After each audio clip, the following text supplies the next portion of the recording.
Welcome to the Planners on Purpose podcast. My name is Naomi Tucker, your host, and I'm excited to have Jacques, the party scientist, here with us today. We are going to talk about the joy in planning events and just joy overall. He has so much to share, and I'm super excited to connect with him. But first, let me just tell you a bit about this podcast. Again, this is the Planners on Purpose podcast, and I am Naomi Tucker, and I am your host. I'm a productivity burnout and leadership coach, and I intentionally work with ambitious leaders like yourself in the event planning space to build time saving and effective leadership strategies so that you can manage your many commitments and love the life you live. I empower you to be a planner on purpose. So I welcome you to the podcast, and I welcome Jacques. Thank you for being here. Woo! Let's make it a party. And I don't think I'm going to be able to match your introduction. Um, but I love event planning and I love purpose, specifically, impacting other people positively. I think that is central to the word purpose. And what I'm really excited about is impacting people in a healthy way, and how can we use these events to promote health, social connectedness, combating loneliness, improving people's relationships, creating a sense of community. So that's what I love to nerd out about, and let's jump into it. Yeah, we're Woo! going to have so much fun because I just know it because I personally have had the opportunity to just be in one of your sessions. And when he says that he likes to light it up and have a party, he does just that. I'm just letting everyone know right now. 20 shots, 20 peer pressured shots of vodka. No, I'm just kidding. Yeah, I mean, you know how to let people just comfortably go right outside of their comfort zones, and I just love it, and I love bringing that element to events. But let everyone know what is a party scientist, and just how did you get here? Like, how did you get hmm here with connecting people in such amazing ways? The essence of party science is social neuroscience, and the what happens in the body when we participate in these activities, in these ritualistic activities, like group huddles, group sing-alongs, movement, shared laughter, games, and then in a more vulnerable way, the authentic relating, when we're sharing vulnerability with each other, when we're storytelling, all of that is party science. And what I'm really interested in is what's happening in our brains and our bodies, what neurotransmitters are being released, and how can we use different social technologies, I call them, to create these strong social bonds and these peak states of joy and connection, right? Um, and yeah, I've been doing this. I have been calling myself a party scientist. I do have a degree. I don't yet have a degree, a PhD in party science, because no university has gotten back to me. I've asked them, like, maybe one day, maybe one day, I'll I do have my a sense that PhD. that's going to be offering very soon. Well, here's the thing, right? Like, we have this issue of mental health and loneliness, especially in the new generation. And we know, according to one of the most recent meta analyses about treating depression, we know that dancing is the most effective out of all of them. Dancing together with other humans, combined with vulnerability and validation and community building, now that is going to be far more powerful. So it does really matter, and that's a big part of my message. Is this is such a powerful antidepressant, and we need to be looking at it more from the lens of, this is a health habit. This is something we should prioritize, as if we're going to the gym or going to our yoga class. Uh, but yeah, you want me to share a little bit of my roots now, or? Oh, yeah, you can, but I like that whole thing about dancing because I dance all the time, sometimes even just to lift me up in the middle of the day. I Yeah. do just kind of rock out on whatever it is.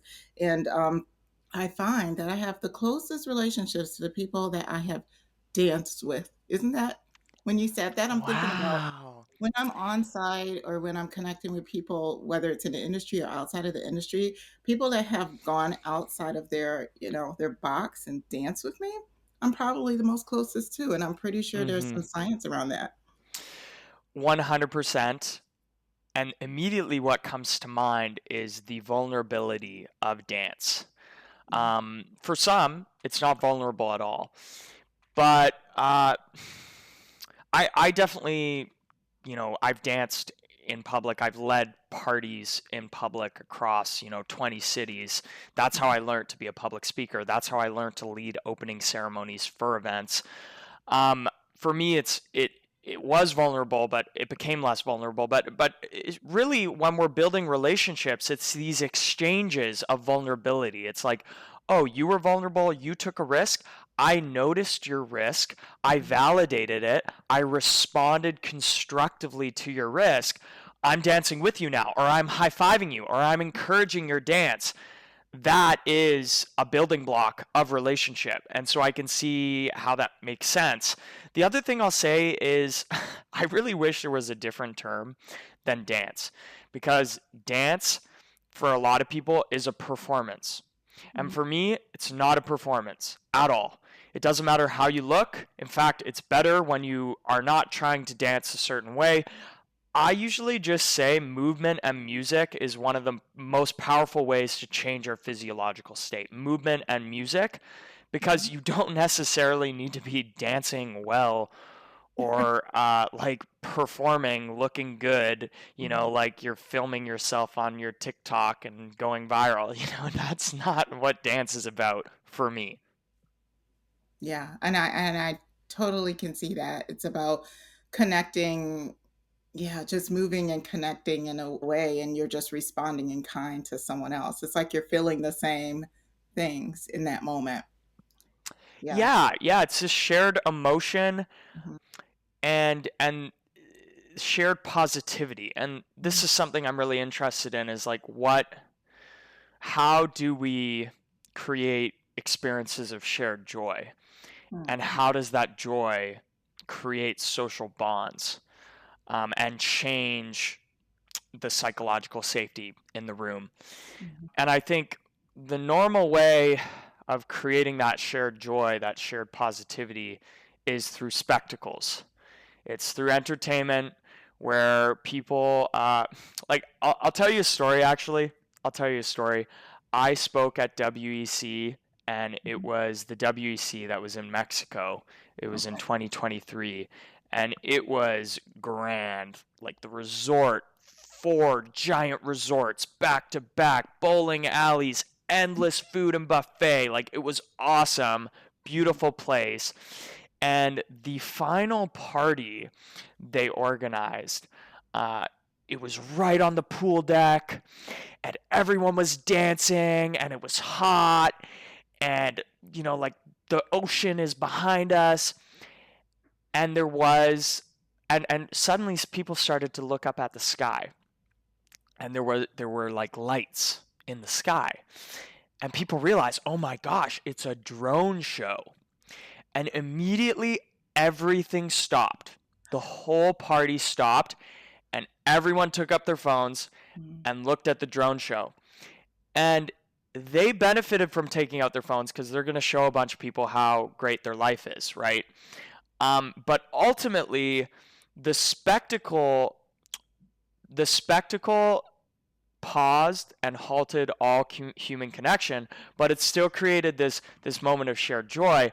But there's a better way to do it, and that's what my research is about. Is like, how do we evolve our approaches to creating that shared joy, that shared risk taking? How do we create deeper community through the social neuroscience, right? Like what I was saying, the neurotransmitters.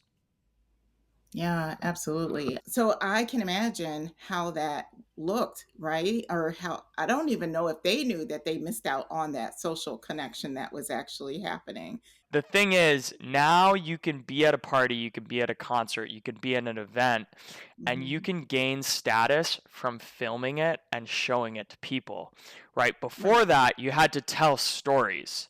You had to communicate verbally what the experience was like. Now, you can benefit your reputation and boost your status by showing your life to everyone. And that is problematic when it comes to presence. And there's deeper issues to that. We become pretty much addicted to likes and to the validation we receive online. And this is a different level. Validation is very healthy, right? When we look people in the eyes, we spend our attention on them, and we listen and we respond constructively. Like, that is really healthy validation, right? That's what creates amazing relationships. Mhm. But when we get validation through this mechanistic, algorithmic online world, I think what happens is we just spend more time on our phone, Mhm. which is shown to more phone use, more stress, more mental health outcomes, right? More burnout as well, right?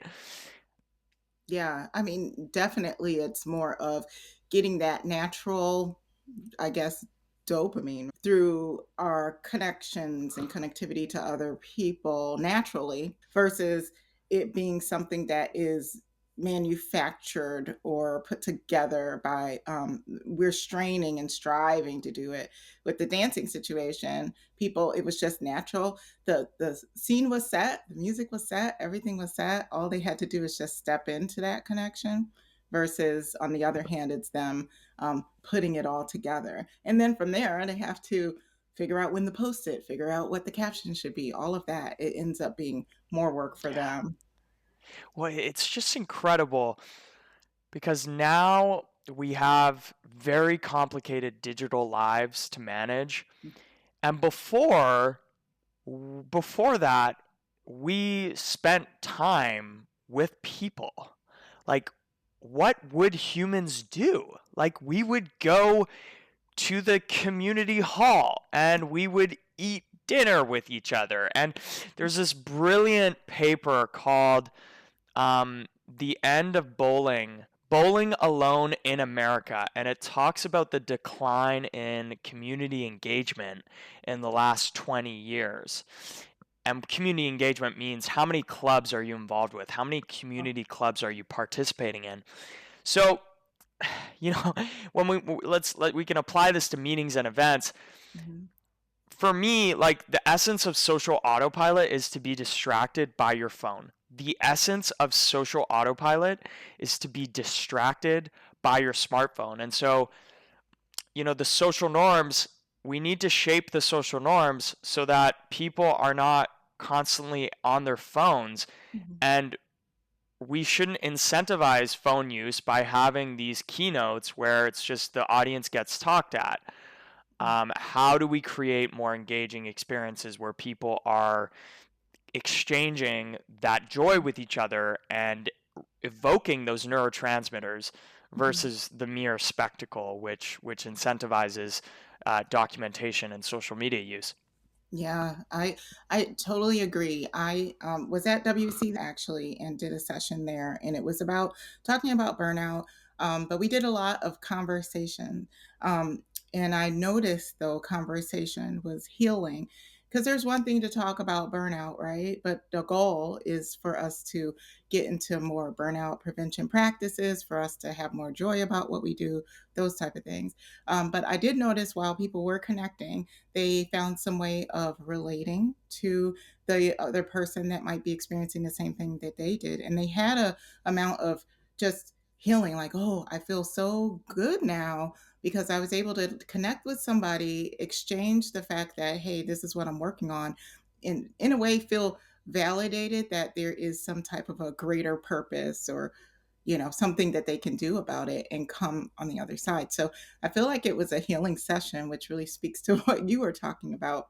When we do make that time to connect with people, not using our Yeah. phones, just simply having a conversation, there's so much goodness that can come out of that. And I think it's really key. And it's something that event professionals should do is to talk to other people. You'll be amazed at how many times that I hear, oh, I don't feel as though I could talk to somebody about what I'm going through. I feel alone. They isolate Mm, themselves. Can you speak a bit to how important it is for people to just connect with others and share their stories?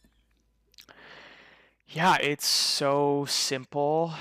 It's so simple. And I think what your session did is it had a context where it was acceptable to tell stories about burnout.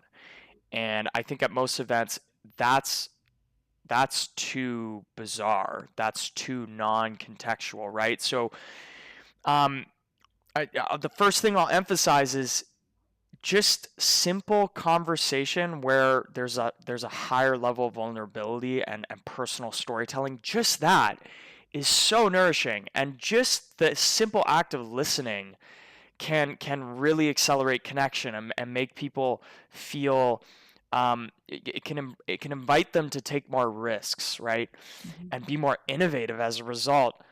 Just that, it's that simple, right? Giving people prompts, giving people guide rails for turning off that social autopilot and exploring topics that relate to being human, right?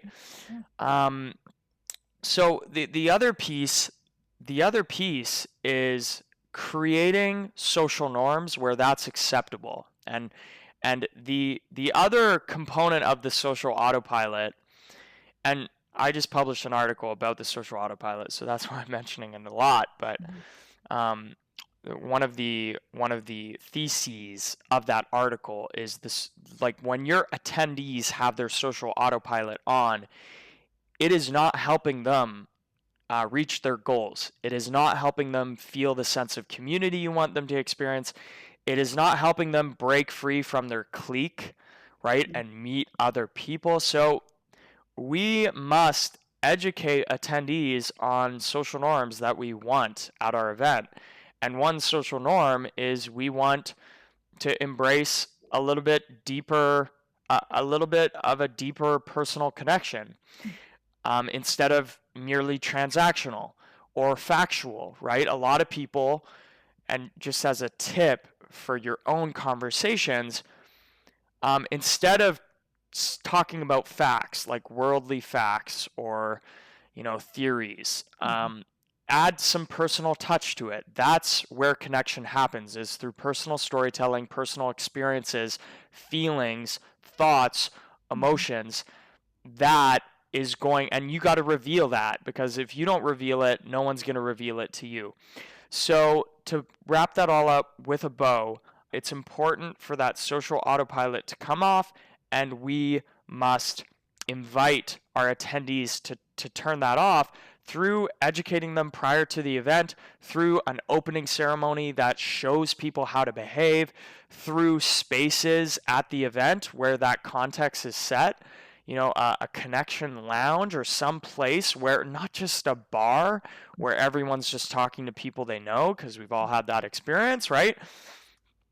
No, I totally agree. And it's just a note for people with their teams, like you said, to have that environment of openness and to really put those conversations on the table. And if you're a leader, even lead with your own personal story, not just set the environment and have everybody else go and talk. Show your personal story too. I feel like that way a team can even be a little bit more connected in that. So I really love that idea. Make it personable and give the environment for having some of those conversations. I think that's great. So I want to talk about opening ceremonies though, because you do really well with those. And I know that when you started, you just were you going from city to city doing these opening ceremonies? Is that what you did? Tell me about what that is and how can we bring that into our events and our teams? Yeah, the opening ceremony is quite new. It's a new insight I've had about where events are lacking the most, because I've attended so many, and the concept of an opening ceremony is totally absent. Right? We just put a keynote on stage, or we open with a speech. But really, what I said earlier about traveling to all these cities, that was before I was in the meetings industry. That was when I was promoting sober party culture across the world, and I would just travel around with one of these big speakers right next to me, Mhm. and I would set up alone go on a microphone and start getting people's attention until I had a group of 100 people dancing, and then they would follow me. Then I would start a parade. And so that's how I learned how to develop my confidence, how to take social risks, how to use social technologies to bring people together. Um, but the opening ceremonies, the real concept here is that the opening of the event sets the social norms and sets the tone for the rest of the event. And so if your opening is really strong, then it shapes the rest of your attendees' social interactions.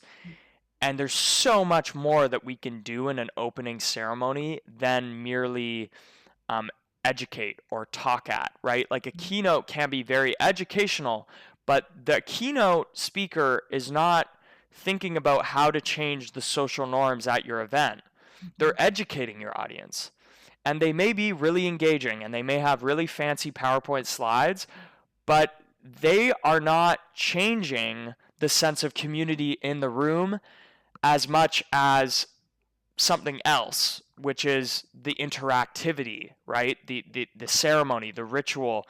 And these are religious terms. All I mean is the group coming together, uniting, doing something together, being united in an activity, and feeling permission to step outside the box, to take social risks, right? The more social risks our attendees take, generally they will have a more positive experience because they're going to ask better questions, they're going to express more emotion, they're going to approach more people they don't know, right? Like all of these things are social risks. So the opening ceremony, it fosters this psychological safety. In other words, the ability to take social risks. And it fosters this joy that changes our physiology, right? Like our physiology predicts so much of our behavior, and yet what we encourage guests to do at events is sit and watch Right. and caffeinate, which all changes our physiology, but does it change it in a good way? I don't know, right? Maybe Mhm. it does, maybe it doesn't. Yeah. So with that, can you give an example of, let's say, a opening ceremony for a 20-person event versus if you had a couple thousand, like you would have at a event like a WEC, just to Yeah. give people some idea on how would that actually look? Because for them, they're just thinking about maybe I just need to put a more dynamic keynote up there, maybe the slides need to be fancier. What should they be visualizing? Yeah. So without going into all the details, the key is inviting attendees to connect with each other Mhm. and to take social risks together.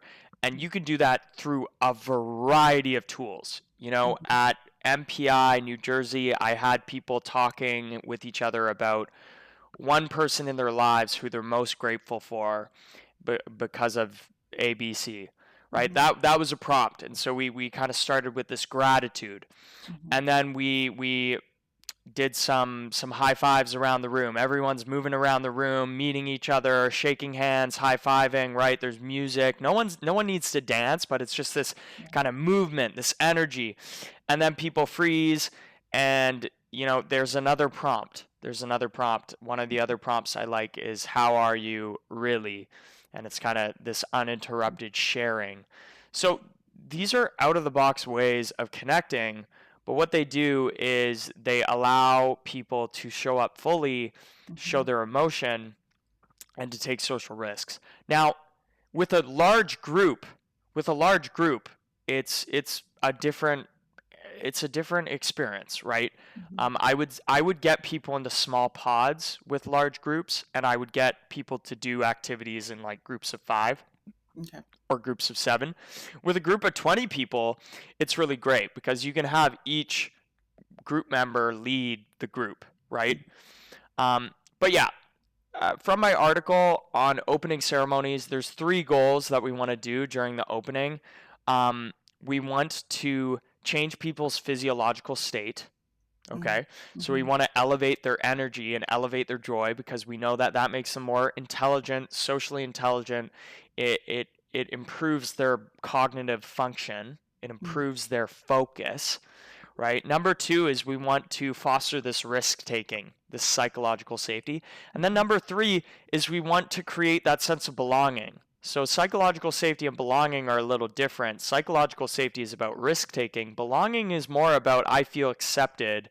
Um, I feel connected to people around me, mm, right? So that's more about the personal storytelling and the interactive exercises that may not be as risky, but they still kind of fuel each other.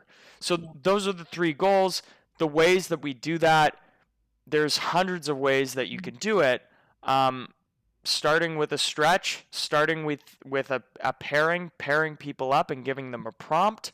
mhm, If you're like me, you can take more risks. You can get 100 people in a Congo line. You can do a runway where people run down an aisle of people and they celebrate the person going down the runway, right? I did mhm. that at MPI Michigan.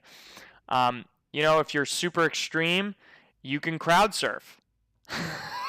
Well, hey, you or you just hire the party scientist. Yeah, and get the liability waiver. Yeah. Yeah. Oh, that's fun. Well, this is great. I wanted to take a little bit of just a slight turn on we're creating these experiences for many people and it's great. And thank you so much for your ideas. But what tips do you have for the event planner that just needs that spark of joy in their planning process, right? I think much of what we talked about can be applied in some sense to them. But I would love for you to just speak directly to the planner that may be going through some lots of work capacity, high pressure, having to travel from place to place to place and keep on top of it. They love what they do, but really don't feel like they can take any more. How hmm can we give some words of advice for sparking joy in that situation? Yeah, yeah. Without going to the root cause of the pressure and maybe Mhm, they're understaffed and they just have too much work to do. I mean mhm. that's kind of the root cause. Sometimes That's that's preventing them from sleeping well enough, maybe eating well. That's preventing them from taking a bath before the event, right? Like that. The it can health happen. benefits of baths. But yeah, I would say that choosing how we interact with our team and with service people at the event. It's incredible how just these little doses of positivity with random people at the event can change our mood. And there's research on this where uh, they've put test subjects into a subway and they've some test subjects read a newspaper and then other test subjects they talk to strangers. They're told to talk to strangers, and the ones that talk to strangers, they have a mood boost for the rest of the day, Mm, right? So there's these kind of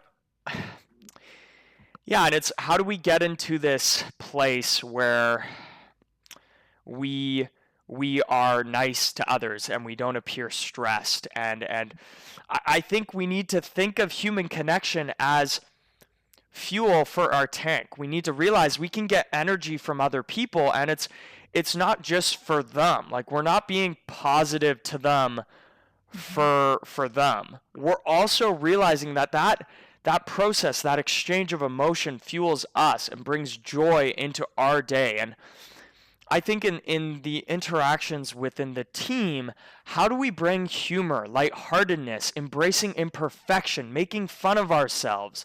How do mhm, we bring that? And it's challenging when we're super stressed and people are not delivering, and maybe we have to have accountability discussions, these crucial conversations. That's really challenging. mhm, Um, but how do we bring, you know, I'm a master of not taking myself seriously, right? mhm, And in serious I just appreciate that things are not going to go as planned and an event is going to unfold as it does, and I release a little bit of control, and if I'm carrying something and it falls and breaks, I kind of chuckle. I'm like, okay, that just happened, and it was kind of out of my control, like, Mhm. you know. So taking myself less seriously, it influences others and helps them relax and be positive. And so the three things I've mentioned, right? How do we bring humor and embracing our faults, embracing our imperfections? Um, how do we embrace this real truth Mhm. about the world and how it goes awry often? Mhm. How do we embrace that and accept the fate of Mhm. our event? And then how do we have these positive interactions with people throughout the event to fill Yeah. our fuel tank? And that can just be a high five. That can just be a positive question like, oh, what's bringing you joy today? Oh, hey, gratitude, expressing gratitude to people, right? Mhm. That is a huge, very powerful way to bring that positivity, to get some energy from human connection. Mhm. Sharing gratitude with others, sharing gratitude with our team members, Mhm. that can elevate the joy of planning. Yeah. Yeah. I do. I really like that. And I like the fact that you can use those three, pieces of advice to either have a conversation with your manager about that workload or talk with your team and give them a high five. And I feel like you can use those on so many different levels. And it ends up being just living life, a lifestyle, right? Ends up being a lifestyle by which you live that as you make those small intentional choices, you'll find yourself a little bit happier. Um, so, what other, I guess, mindfulness techniques do you use to just help keep yourself in that joyful state where you can just chuckle when something breaks? Because I think we can all use a little bit about that. Yeah. Well, it's really about finding cues to remind myself who I am and to make a conscious choice, right? How can cues in my environment remind me that I have the ability to influence my mood, right? And when we're mindful, it's easy to change our attitude. It's Mhm. easy to treat people well, right? But so often people are not mindful. We're unconscious, right?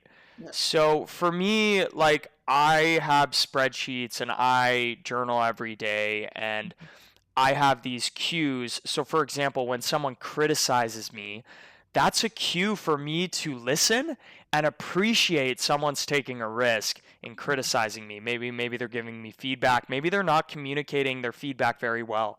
Right? Mhm. That's a cue for me to activate mindfulness and celebrate risk taking, right? Mhm. Another cue, when people take risks and do something weird, or they ask a personal question, or they dance, or they're a little goofy, right? That's a cue for me to engage my connection Mhm. community builder and to celebrate that activity. Mhm. So what we need more awareness of our physiology. Mhm. That's what we need.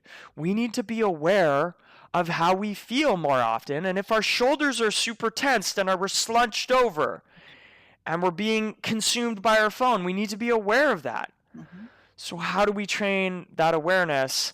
Um, we need these cues in our environment to remind us to be aware. And one of those cues for me is I notice when my shoulders are tense. Like I notice my body when my body is super tense. And this takes time. It takes time to develop this awareness of these cues. But when I notice that, you know what I do? I relax my shoulders, I Mhm. close my eyes, and I take a really deep, slow breath. I do this throughout the day. And people Mhm. may think I'm weird, but it really It helps does me. It help. really helps me stay in. I do it in the middle of traffic, and I feel stressed. I just stand in the middle of the road. I take a deep breath. No, no, I don't do that. So another cue Another cue is when we see joy in others, when we see positivity in others. That is a cue for us to pay attention, validate, and reinforce. right? When we witness that cue in others, we activate our mindfulness and we say, this is what I'm here for. Let me celebrate this person for being positive, for being joyful, for being themselves. Yeah. Yeah. And even more so, like if you have people on your team like that, my goodness, that's like a little hidden gem, right? When things can be at its worst and you have someone always looking at the positive side or how things can be better or helping to push it forward in a positive way, those people really can get you from really dismantling your event or pulling through it, right? With this team spirit. So I absolutely love that. Yeah, certainly. How about for you, Naomi? I mean, how do you remind yourself throughout the day to be mindful and choose, right? And choose a behavior that choose a response that Hmm. brings you joy. I mean, yeah, it's kind of a different style of question than, oh, how do you practice mindfulness? Well, a lot of people know how to practice mindfulness, but it's like, how do we bring it into our lives? How do we bring it into our day, right? Hmm. To me, I mean, it's similar to what you said. It's the small intentional choices that you normally would just cast aside. Oh, what's breathing? Take 5 seconds to do breathing, but it's just 5 seconds. I mean, it's so easy to do, but those things help. Taking walks to reset myself after, even after a really great conversation, taking time to say, that was great. That was a great conversation. Celebrate the conversation, acknowledge it, and just sit in it for 5 minutes while I'm walking around. To me, that really helps inspire joy in my life. On the same hand or on a different hand, it's more about like when you're having tough conversations, doing the same thing, right? Allowing time. And I always talk to people about the different types of stress that they experience. And normally we don't finish like that stress cycle. So it's for me, it was just helping myself to choose to finish the stress cycle, which means, hey, let's recover from that conversation. Let's just marinate in it a little bit, finish it off, breathe a bit, walk it off, get that stress out, and then move over to the next thing instead of carrying it over into the next task and carrying it over into the next day. And then things just stack and stack and stack. So, Yeah. yeah. Wow, I love that. The transition periods, completing the transition, Hmm. marinating even for a minute, and just kind of mentally preparing yourself for the next thing, closing the chapter of that conversation and moving on to the next. I love that. And Yeah. that's a great time to set an intention and to be conscious and make some choices. Okay, how do I want to approach, what do I want to do in this next Hmm. conversation? How do I want to communicate with this person? Or what, you know, yeah, just bringing in that Yeah. intentionality, right? Yeah. And managing that I don't know what to call it, but just managing your gut reaction. Sometimes the gut reaction is good, but sometimes, especially when the claws come out, it's like, okay, maybe I need to take a step back. I had a conversation or someone delivered me criticism, like you said, instead of me to respond in this way, let's take a deep breath and figure out how I'm going to respond to this. Let's see what good can come out of it. Because I do believe in every interaction with someone, there is a good that you can see. And it's just focusing on that, like you were mentioning, that really helps. Yeah, I love this. Hmm. This is a great conversation. So, as we start to wind down in our conversation, what would you like to share that you probably haven't got a chance to share? Hmm. Yeah, yeah. Well, my overarching message is that our physiology really matters. And so one thing that I do in the city is I throw a lot of sober dance parties. I Oh, plan a summer camp about health, and I also have a club I run a club in the city about health optimization. Mhm. So I am a nerd, right, about this stuff. And I think, we've spoken about mindfulness, we've spoken about being aware of our physiology, our muscle tension, but I think that we also need to think about the physiological states that we're putting guests into, right? Mhm. Are we encouraging sleep deprivation by over programming the evenings, right?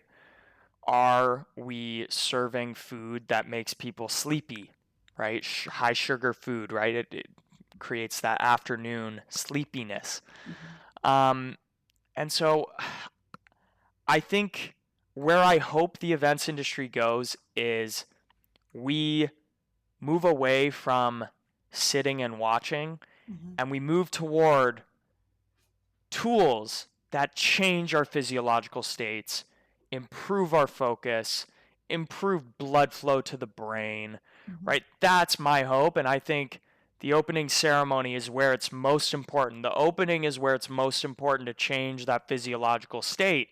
Mhm. But I hope eventually it's, every 30 minutes, people are up and moving and they're doing something that changes their physiology. Mm. That's good. That's good. And if we can all just do that, right? Just plan events like that, live our lives that way, that would be amazing. Thank you so much. I really appreciate our conversation. I feel like we can keep going on, but Keep that the just party is a going. good All indicator that nighter. we have to come back later. So, for those that want to get in contact with you, learn more about you, or even say, hey, I want the party scientist to do the opening ceremony for my event, how do they get in contact with you? Yeah, I would, the party scientist everywhere. I think I'm the only one. And I would also sign up for my blog, Certified Meeting Disruptor, to kind of get a better taste of my philosophy and how I want to shape the events industry. Yeah. Perfect. I love that. Well, before you get going, I do have a few quick questions. They're just very surprise questions. They might even be a tad personal, but not too personal that you would get embarrassed. Would you be okay with answering them? Yes. Okay. So the first one is, what was your favorite cartoon when you were a child? Or did you watch cartoons? Pokemon. Really? Pokemon? Okay. Yeah. Awesome. The second one is, what is on your reading list now? Like, what is the next book that you're wanting to read? um, a Buddhist philosophy book. Oh, okay. That I sounds don't know what the title is, but yeah, it's very different than what I normally read. perfect. And then, because I have a lot of travel people, where is a travel location on your bucket list, or one you need to recommend to anyone right now? It's on my bucket list to go to rural China and experiences the differences in culture. Yeah, China is on my list too. So Yeah. amazing place. Awesome. Well, thank you so much. I really appreciate having you on the podcast. You just coming and showing up with your positive self, bringing all the joy. I love it. I really appreciate you having being here, and I'm looking forward to what's next and having you disrupt our industry with all this joy. Woo! Disrupt with joy. My new catchphrase. Thank There you. you go. You're welcome. And on that note, thank you everyone for joining the Planners on Purpose podcast. And until next time, please stay on purpose.